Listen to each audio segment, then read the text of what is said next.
Wanasema kila mtu ana historia yake, lakini zipo historia ambazo hazijawahi kusemwa. Karibu kwenye True Story na mimi Zeisha, mahali ambapo simulizi za kweli hukutana na hisia za kweli.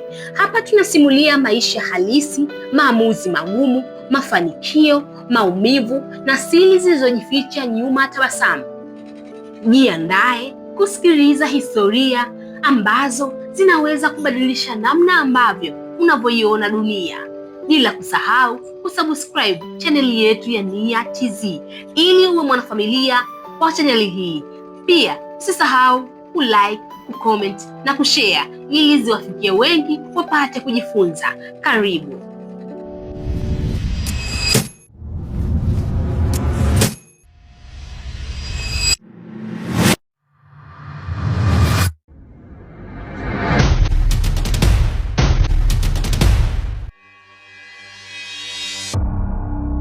Maisha yana vitu vingi kuliko tunavyoamini. Maisha yana mambo mengi. Historia yetu ya leo, Nuru ndo anatufikishia. Nuru ni binti mwenye umri wa miaka 26 tu. Katika maisha yake alikutana na mwanamume anaitwa Medi. Medi ni kijana mwenye umri wa miaka 35. Nuru anatueleza. Katika maisha yake mwanamume ambaye alimpata Medi ni mwanamume ambaye anajua majukumu yake. Ni mwanamume ambaye anajua kila kitu ambacho mwanamke anahitaji. Nuru anasema, nilikuwa siombi pesa, lakini nilikuwa nikipatiwa pesa. Nilikuwa siombi zawadi, lakini nilikuwa nikiletewa zawadi. Nilikuwa siombi kutolewa out, lakini nilikuwa nikitolewa out. Nuru anasema, niliajiliwa lakini mpenzi wangu alitaka nijiajiri. Hivyo alinipa mtaji nami nikafungua duka la nguo. Nuru anatueleza, mapenzi yetu yalidumu kwa muda mrefu kiasi kwamba familia ilimjua Medi, marafiki zangu wa karibu walimjua Medi, na pia ni mtu ambaye mahusiano yetu yalimvutia kila mtu machoni mwake. Nuru anatueleza, anasema kuna jambo ambalo limetokea sitakuja kulisahau katika maisha yangu. Sikuwahi kuwaza kama litatokea. Sikuwahi kuwaza kama siku moja nitasimulia hii hadithi. Medi alikuwa ni mwanamume ambaye walipanga mipango mingi kwamba watawana na maisha yatakuwa hivi, yatakuwa vile, watapata watoto kiasi hichi na kile. Nuru anasema, kuna siku ambayo sitakuja kuisahau katika maisha yangu. Siku moja niliota ndoto ambayo sitakuja kuisahau katika maisha yangu. Ndoto ambayo ilijirudia mara 3 kiasi kwamba niliogopa. Kwa nini ndoto inajirudia? Niliota kwamba mpenzi wangu Medi akinichoma kisu cha mgongo huku akitabasamu. Sikujua maana ile ndoto. Nilizala. Nilikaa, ilipita kama mwezi. Medi tulikuwa tunaendelea vizuri. Hamna chochote ambacho kimebadilika. Hamna kitu ambacho kibaya. Siku moja alinipigia simu mpenzi wangu. Akaniambia, nahitaji nizungumze na wewe jambo muhimu sana. Nikamuuliza, ni nyumbani kwangu au tukutane sehemu? Akasema, naomba tukutane sehemu ambayo tunapenda kukutanaga. Tulikuwa tunapenda mimi na mpenzi wangu kukutana Sinza, hoteli fulani kwa. Kweli nilienda siku hiyo hotelini, tulikutana.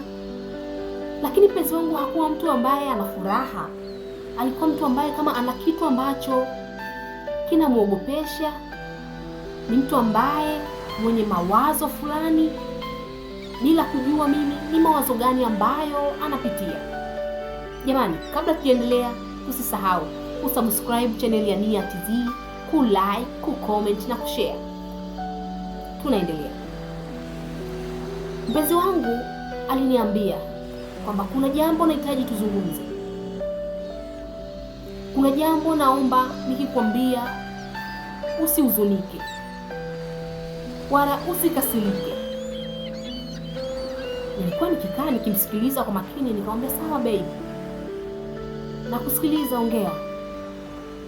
Akaniambia kwamba wazazi wake wamemtafutia mwanamke ambaye nahitajika amuoe. wazazi wake wamemchagulia mwanamke ambaye sio dada wa mjini, dada ambaye anasema mwenye heshima zake kwa mujibu wa wazazi wake. Ile kauli iliniuma kiasi kwamba machozi yalikuwa yakinitoka. Nikamuuliza tena kwa mara nyingine, sasa wewe umeamuaje mpenzi wako juu yangu mimi? Jibu ambalo alonipa, hawezi kuwapinga wazazi wake kwa sababu wazazi wake ndio kila kitu katika maisha yake. Kumbuka kwamba mimi na mpenzi wangu tuna mahusiano ya muda mrefu, na sasa ni takriban mwaka wa 4 wa mahusiano. Tumepanga mengi katika maisha yetu, tumeongea mengi, amefanya machache na mengine tumeahidiana tutaendelea kufanya. Leo hii anitamkia kwamba wazazi wake wamwambia awe mwanamke ambao wamemchagulia wao, na yeye uamuzi wake hawezi kuwapinga wazazi wake.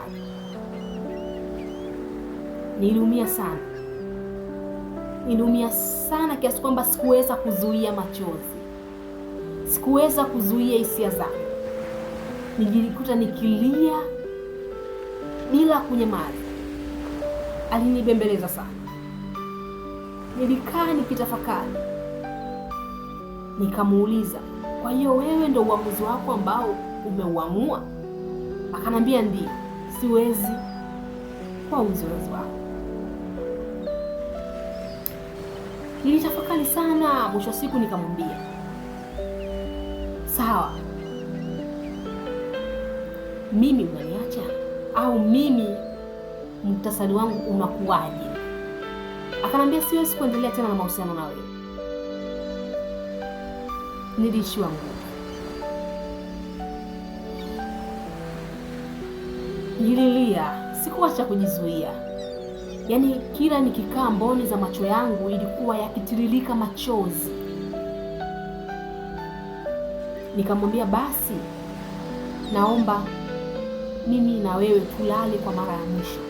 Yaani tushiriki tendo kwa mara ya mwisho. Akanambia sawa, lakini naomba tutumie kinga. Hapo nyuma tulikuwa hatutumii kinga, lakini aliniambia naomba tutumie kinga. Nikamwambia sawa. Katika akili yangu kulikuwa kuna vitu vingi sana vinawaza. Siku hiyo kweli tulilala mimi na yeye. Badala ya kulala mimi na yeye, katika akili yangu ilikuwa inawaza mengi. Nilirudi nyumbani na yeye aliondoka. Nilivyorudi nyumbani sikujizuia kulia. Nililia sana. Nililia kiasi kwamba macho yangu yalivimba sana, yalibadilika rangi.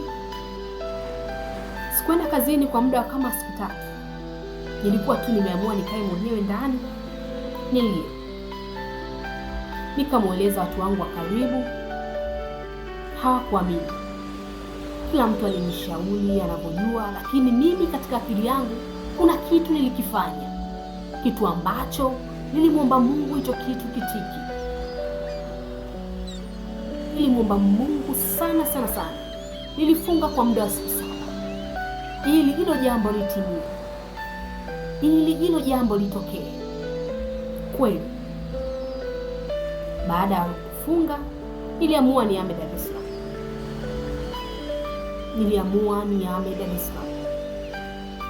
Nilifanya mchakato, nilihamia zangu Mwanza na ofisi yangu ya duka nilihamishia Mwanza. Nikasema sitaweza kuendelea na maisha ya Dar es Salaam kwa sababu nilikuwa nikipajua kwa Medi, nikipajua kwao. Kuna sehemu ambapo nilikuwa nahisi nikikaa sitakuwa comfortable. Kwa hiyo nikaamua nikaanza maisha Mwanza. Medi alioa mwanamke mzuri, nilimuona mtandaoni. Ndoa yao ilikuwa kubwa. Ndugu na jamaa walihudhuria, marafiki zake wa karibu walihudhuria, wale niliowaita mashemeji pia walihudhuria. Baada ya kukaa Mwanza, biashara yangu ilienda vizuri na nilizidi kufanya biashara tofauti pale Mwanza. Baada ya duka la nguo, nilifungua tena duka lingine la vifaa vya ujenzi, yani wear. Maisha yangu yalikuwa mazuri. Nilijenga Mwanza. Na pia nilikuwa ni mjamzito. Baada ya miaka 5, mwanangu alikuwa na miaka 4. Mwanangu alikuwa ni wa kiume. Alifanana sana na mimi. Na nilimuita mimi. Unajua mtoto nilimpataje? Kabla hujaendelea, usisahau kusubscribe katika chaneli yetu ya Nia TZ, kulike, kucomment na kushare. Bila kusahau unifollow katika akaunti yangu ya TikTok natumia Official Zeysha. Kipindi kile ambapo nilimwomba Medi nilale naye kwa mara ya mwisho, kwa vile nilimpenda sana Medi, nilitamani nibebe mimba yake. So nililala naye, tulitumia kinga, lakini mimi nilitoboa. Nimetoboaje? Nilitoboa kinga. Kwa hiyo katika akili yake Medi yeye kwamba tulisex na kinga, lakini mimi nilitoboa kinga. Na nilifanikiwa kupata mimba kweli. Ila sikumwambia. Nilitaka niendelee tu na maisha yangu mengine. Nilikuwa sihitaji kiumbe kinachoitwa mwanaume tena katika mahusiano, kufanya mahusiano naye, kujenga maisha naye. Nilikuwa tunatamani nikae tu na mwanangu na niendelee na maisha yangu. Nuru anatueleza. Medi pia alibarikiwa mtoto na mkewe. Siku moja niliamua kuja Dar es Salaam, kuja kuchukua mzigo wa dukani wangu na pia kumtembeza mwanangu kwa ndugu jamaa na marafiki, kwa sababu si mara kwa mara nakuja naye Dar es Salaam. Nikaamua niende pia Mlimani City. Siku hiyo nilipofika Mlimani City nikachagua vitu. Sasa katika mwanangu mimi ni mtundu sana. Nuru anaendelea kutueleza. Katika kuchagua vitu naangalia pembeni simuoni mtoto. Katika kumtafuta na muona mtoto yuko na mtoto mwenzie, yani mwanangu yuko na mtoto mwenzie. Kufika pale kumwangalia mtoto wangu na yule mtoto wamefanana copyright. Tofauti ni mavazi. Mara namuona mdada akiwa na mume wake, yani wameongozana mwanamke na mwanamume wakimuita mtoto wao. Kuja kumwangalia wale watu alikuwa ni Medi na mke wake. Nilishtuka sana badala ya kuwaona. Na Medi yeye alikuwa hajaniona kwanza. Alimwangalia yule mtoto akamwona anaongea na mke wake. Mtoto kafana na mtoto wangu. Katika kuniangalia mimi naye ambaye nimemshika yule mtoto ndio tunakutana na mimi na yeye sura kwa sura. Niliganda kwanza, nilidoa, nilikuwa namwangalia. Kanisalimia, vipi mzima? Baadaye nimeshtuka pale, mzima, safi za kwako hivyo. Tukasalimiana, akaniambia mtoto wako afanana na mwanangu, nikaambia binadamu wa yule. Na mke akasema yeye alifanana sana na mwanangu kweli. Hivyo tukasalimiana pale, mimi nikaamua niondoke zangu. Badala ya kuondoka zangu, nikachukua vitu vyangu wa Dar es Salaam. Nilipomaliza kuvichukua, nikaondoka zangu Mwanza. Kabla tuendelee, usisahau kusubscribe, kulike, kucomment katika channel ya Nia TZ ili kuendelea kupata story kemkem. Tunaendelea. Nuru anaendelea kutuelezea. Siku moja niko zangu dukani, nilipokea taarifa mbaya. Mbaya kwa upande wangu, lakini si mbaya sana. Niliambiwa kwamba Medi amepata ajali mbaya na familia yake na kupelekea mtoto wake na mkewe kufariki. Lakini yeye yuko hospitali, hali yake si nzuri. Nilijisikia vibaya, lakini nilimwombea tu kwa Mungu, nikaendelea na mambo yangu, kwa sababu sikutaka kujihusisha tena na maisha yake. Sikutaka kujihusisha pamoja na yeye, ndio maana niliamua kuja zangu Mwanza na kuanza maisha yangu bila kukutana naye. Nilizalau, niliendelea na mambo yangu. Siku moja niko zangu dukani, nikapokea simu. Namba ilikuwa ni ngeni. Sauti ilikuwa ya kiume. Before nilizani ni mteja kwa sababu uongeaji wake kama alikuwa anahitaji kitu, lakini kadri mazungumzo yalivyokuwa yanaendelea alijitambulisha kuwa yeye ni Mary. Nimuuliza anahitaji nini, akasema kwamba anahitaji mazungumzo na mimi, tuzungumze ili nijue jinsi gani ya kumsaidia.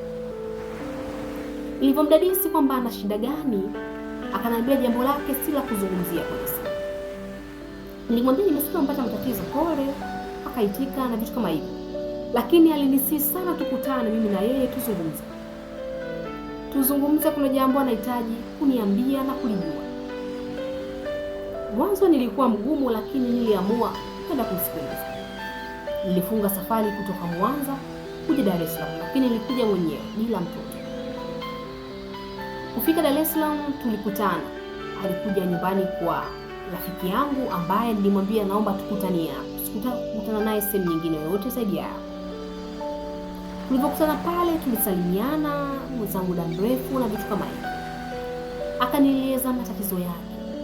Tatizo ambalo liliniuma kwa upande fulani, lakini pia nilifurahi. Nisidanganye. Nuru anaendelea kutuambia kwamba Mary alimtamkia kwamba ajali ile imepelekea kwamba yeye hana tena uwezo wa kuzaa, hana tena uwezo wa kupata mtoto.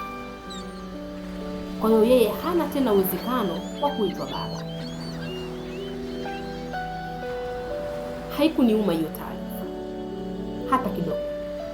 Nilimfariji pale, nikamwambia pole, ndio mitihani ya Mungu hivyo. Akanambia kuna jambo naona kama alipo sawa. Nikamuuliza jambo gani? Akasema kwamba mtoto wako nilipokutana naye kwa mara ya kwanza alifanana sana na mwanangu. Nilikuwa naomba nipime naye DNA nijue kama yule mtoto ni mwanangu au la. Nikamwambia haina haja ya kupima DNA, ile ni damu yako kabisa, yule ni mtoto wako. Lakini pia kisayansi ni mtoto wako, lakini kiuhalisia yule si mtoto wako, ni mtoto wangu. Mary akadai kivipi? Nikamwambia mimi ndo nilimhitaji yule mtoto, lakini si wewe. Mimi ndo nilifanya mchakato wa kupata yule mtoto, lakini si wewe. Kwa hiyo naomba niache na maisha yangu, naomba niishi maisha yangu mwenyewe, sitaki kufuatwa na wewe. Na ndio maana hata nilipopata mimba sikukusumbua wala kukwambia wala kukutafuta. Mary akadai kwamba anaenda polisi, mahakamani, sikudai yake. Nikamwambia sawa, haina shida, nenda mahakamani. Mimi nilifunga safari nikarudi zangu Mwanza. Kweli niko Mwanza, baada kama wiki mbili nikapigiwa simu na mtu ambaye amejitambulisha kama yeye ni afisa wa polisi kwamba nina hati yangu ambayo inahitajika kituo cha polisi ambacho kilichokuwa Dar es Salaam. Kweli mimi nilifika, nikaambiwa kwamba nimefunguliwa mashtaka kwamba Mary anamdai mtoto wake. Nikamwambia sawa, haina shida. Kweli kesi ikaenda mpaka mahakamani kwamba yeye anamtaka yule mtoto wake akae naye yeye mwenyewe, na kama kutakuwa kuna gharama sio atalipa. Mimi nilieleza mahakama ukweli wa kuhusu mimi kuipata ile mimba. Yeye aliniacha, alinipotezea muda wangu na nilideti naye kwa muda mrefu sana. Sikuwahi kufungulia mashtaka kwa sababu ulikuwa ni uamuzi wake yeye na familia yake. Mahakamani pale kulikuwa kuna mama yake mzazi Mary, baba yake, ndugu zake ambao wale mimi walinikataa, wakaniambia kwamba wanataka mtoto wao awe kijijini, awe mwanamke ambao wamemchagulia wao mwenye nizamu ya mji. Lakini mahakamani walisimama kidete, wanamuhitaji mjukuu wao. Nilikuwa na mwanasheria wangu na yeye alikuwa na mwanasheria wangu. Mimi kitu ambacho nilikihitaji nilikubali mahakamani kwamba ni kweli mwanae, lakini huyu mtoto hajamhudumia kwa chochote, kwa lolote.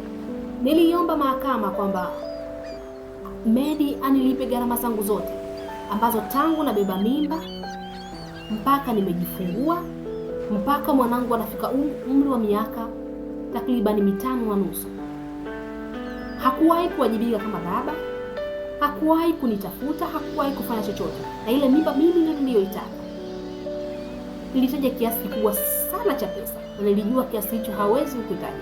ukitaka. Nilisema niko radhi, akikitoa hicho kiasi mimi namwachia mtoto. Alishindwa.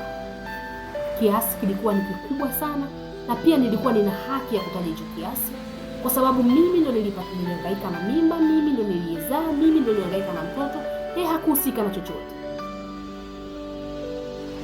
Kwa hiyo mahakama iliamuru kama anaweza anilipe mimi hicho kiasi cha pesa, kama hawezi basi niache mimi na maisha yangu pamoja na mwanangu. Alishindwa na nilishinda kesi.